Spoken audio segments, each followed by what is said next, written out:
Welcome to Behavioral Health Today, a podcast brought to you by the Triad Network.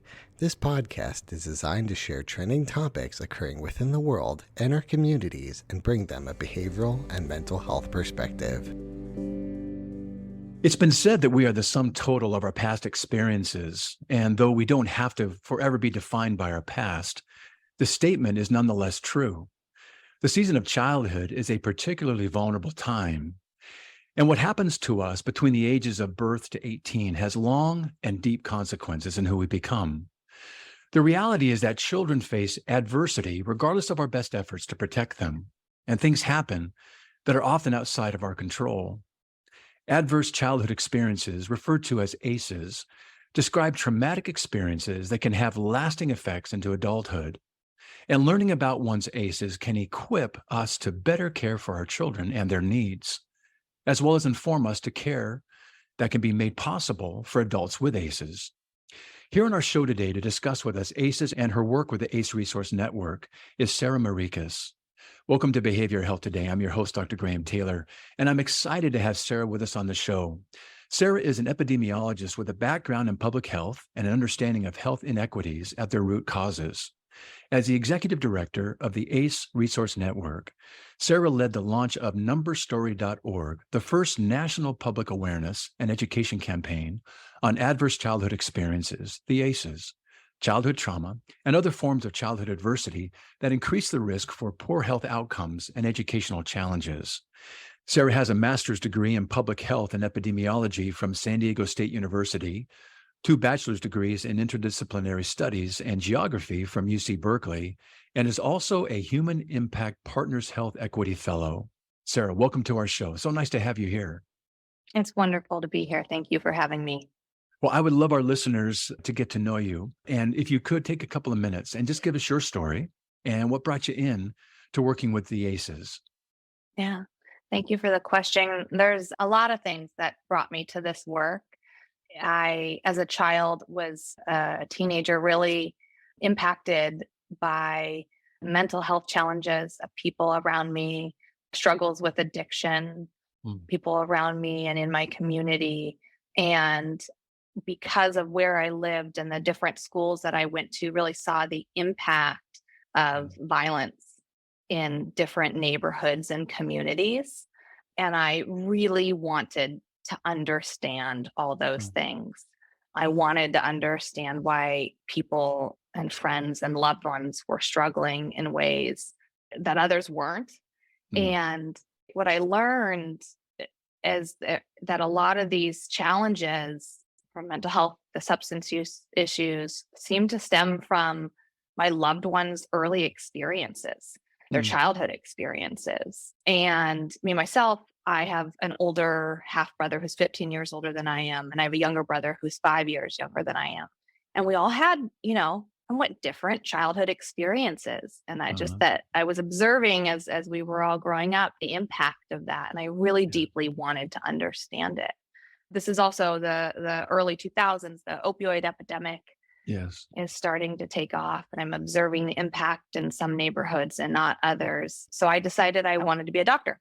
I wanted to help people and understand these things better. And then through different experiences and through school, learned about public health and started to study public health and was really struck by the inequities that we see across communities and some of our biggest public health challenges. And I learned about all these big public health challenges, from diabetes to cancer to heart disease to depression, and spent all this time talking about them and learning about them. And then I learned about the ACEs study. And it had like this mentioned 10 minutes, the last class of the semester. And I learned about this study and I said, why didn't we learn about this first? Yes. And that really is what brought me into the work that I'm doing now and why I care so much about spreading awareness around adverse childhood experiences, or ACEs. What I really admire about that is it's so easy for us to get focused on behaviors or people making decisions. And it's so easy to become judgmental and say, well, if they would only. But what you're doing in that is you're kind of going deeper and you're willing to suspend your judgment or suspend, whatever it may be that you could attribute to what they're doing and become curious and start maybe asking what and how or why are these behaviors being done? And that behavior, the decision, those are just a symptom of something deeper. And what I love about the ACEs is that you're redirecting our attention to, in a very necessary way, that there is a meaning behind the things we do, the thoughts we have, the behaviors we choose, the decisions we make. We're going to get into that in just a little bit, but share with us, how common are adverse childhood experiences? What's the research showing us? Yeah. So about 2 out of 3 US adults have experienced at least one adverse childhood experience. And I want to take a moment here to define what that means. Okay. So in the mid 1990s, the CDC in Kaiser Permanente in San Diego conducted a study of over 17,000 adults. This was, adults who had health insurance in the mid 90s, middle and upper class, mostly college educated. And they asked these 17,000 adults about 10 different types of childhood experiences. And it included physical, emotional, and sexual abuse. It included emotional and physical neglect, and then household challenges that are pretty common, ranging from having a parent or caregiver with a mental health challenge as a kid, or substance use challenges, or a parent or caregiver being incarcerated, going to jail, witnessing domestic violence or intimate partner violence as a kid, or having your parents or caregivers get divorced or separated. And what they found, to come back to your question, is that these ACEs are incredibly common. They were incredibly common among these 17,000 adults. 2 out of 3 of them had at least one ACE, and 1 out of 6 adults have 4 or more ACEs. And this was an incredible finding because previously there was, I think, a lot of studies on early adversity or trauma had focused in specific, maybe more high-risk populations, and there hadn't been a look across a more general population of how common these things are. And they found that they were really, really common and really impactful. We'll be right back after word from our sponsor. Whether you're a longtime or first-time listener to Behavioral Health Today, you're probably familiar with Triad, the company that brings you this podcast. But you may not know that Triad also hosts a community for current and aspiring behavioral and mental health professionals, featuring trending content and education and career resources, all for free. If you are a behavioral or mental health professional, or you're studying to become one, join more than 80,000 people on Triad by claiming your free professional account today. Visit us at hellotriad.com/BHT. That's hellotriad.com/BHT, and join the Triad community today.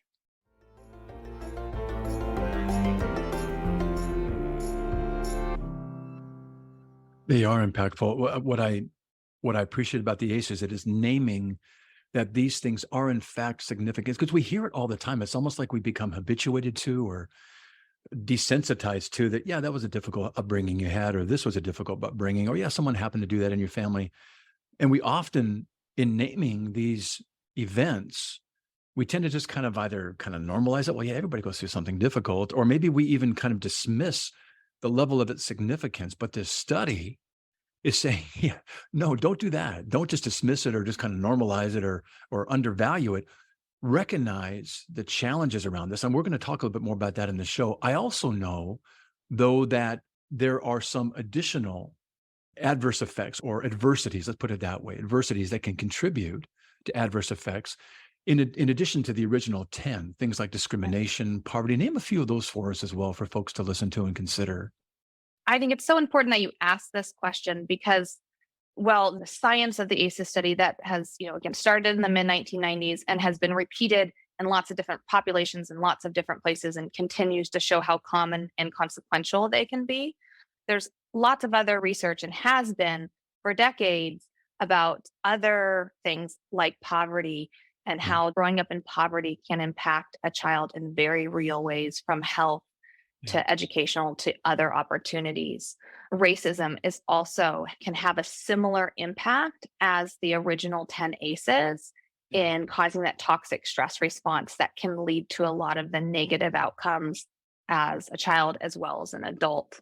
And then other violence, experiencing community violence. Again, sort of you can start to see these themes here with the original 10 ACEs and some of these other experiences that are unfortunately very common for children, that they are stressful, potentially traumatic experiences that when they happen when we're young and our brains and our bodies are Yes. developing, Yeah. can really impact how our brains and bodies develop in response to our environments and our experiences. So when our experiences and environments are, threatening or not safe, and it happens at these critical moments of development, they can really change. And you mentioned it earlier, and I'm so happy you did, because a lot of people can be like, they can understand how they may change how we feel, which Yeah. is very true.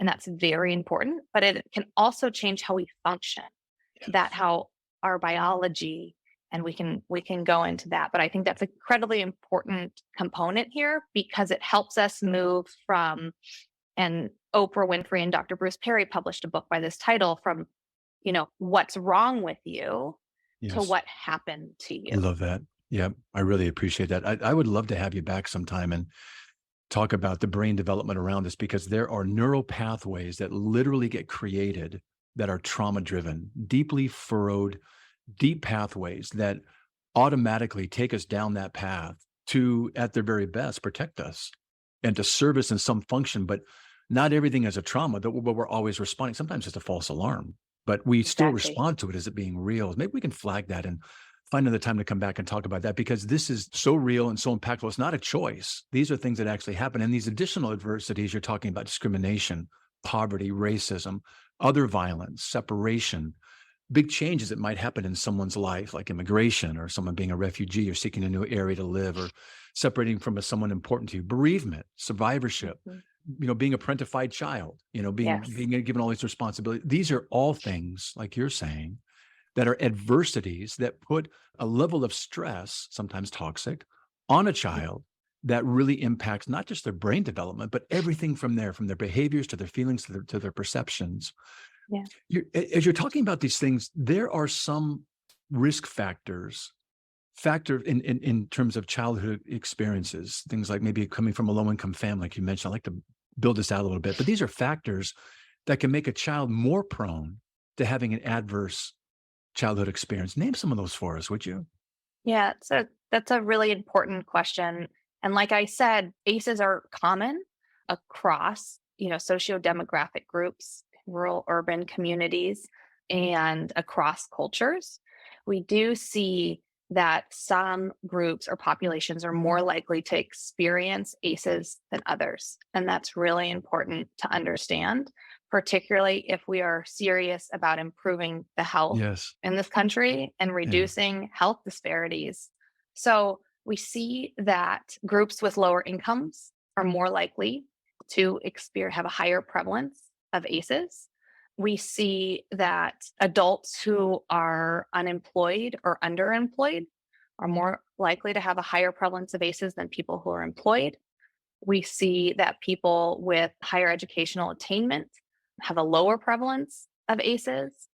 And we see that most communities of color have a higher prevalence of ACEs. Mhm. And I want to spend a little time talking about that, because the conditions due to historical racism and discrimination, as well as contemporary policies and structures that exist in this country, we see that communities of color are more likely to experience these things in a large part because of these structural factors that increase risk.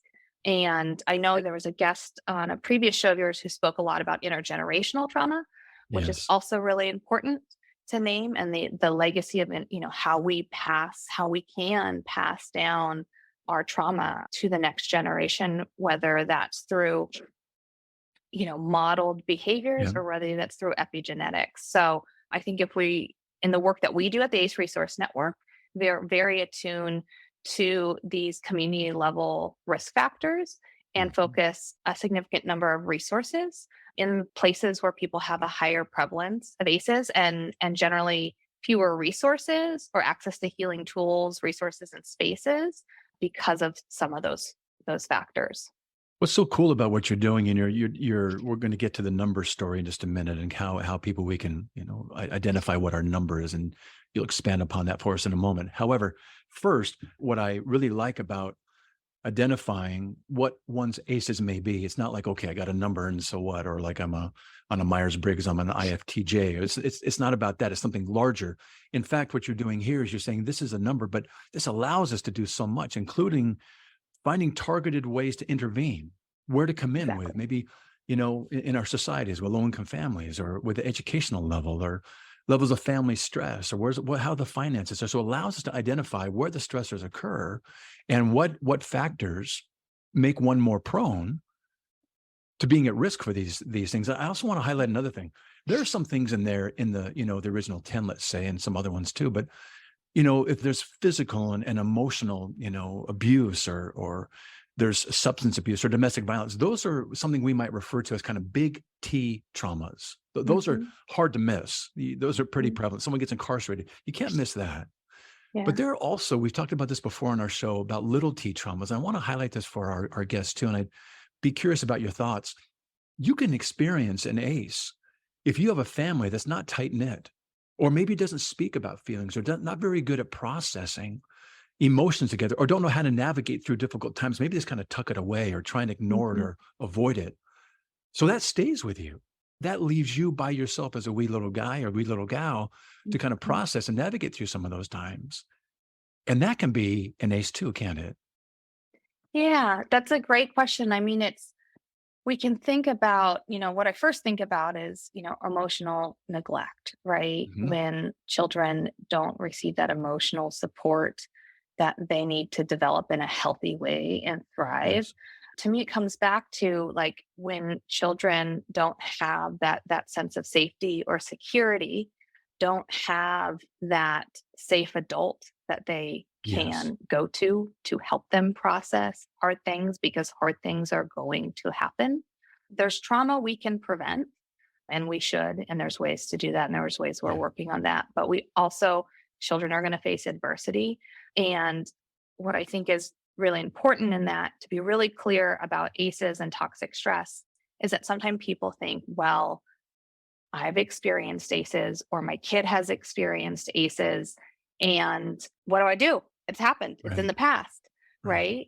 But the science, what's amazing about children and even adults, is that these things, these risk factors, these ACEs for some of these negative health outcomes, learning challenges in relationships, challenges in work, and we can talk about those, is that if children have safe, supportive adult relationships in their lives, that can help mitigate the impact of ACEs and prevent that toxic stress response. These positive experiences that we want children to have are just as important, because it can help mitigate that impact, to help that child's stress response system, whether that's a big T trauma or a small T trauma, to say, you're okay, you're safe, we can process this in a healthy way, instead of what happens in many households, like you named, silence or refusal to name what's happening in front of us. Yeah, I like what you said. And this is kind of a nice kind of headline. Did the child receive what they need to develop in a healthy way? Yeah. That's a powerful question. And from there, we can begin to, was it a safe environment? Was it an environment where they had support of others so they could, like you said, navigate through difficult times? And if they didn't have what they needed to develop in a healthy way. The good news is, we're going to come to in a few minutes, there's some hope around this, because we can build these things in and teach people how to do it.